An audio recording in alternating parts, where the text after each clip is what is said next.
Alrighty, so this is in response to Amy's first set of discussion questions.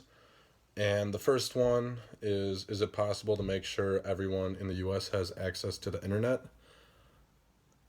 No, I think we can provide, I mean, there's a lot of youth who, in low income families that don't have access to internet at home.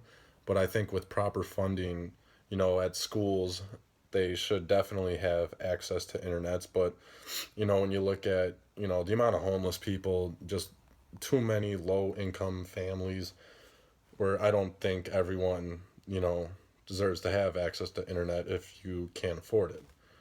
And so number two was, how do we close the gap in terms of access to technology? I mean, maybe make it more affordable. Uh,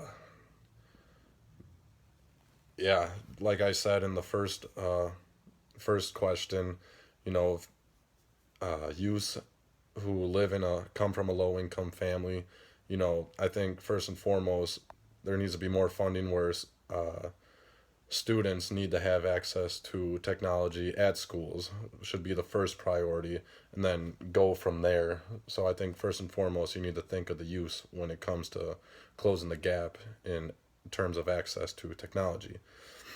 And the third one, could relying in our day-to-day lives end up doing more harm than good?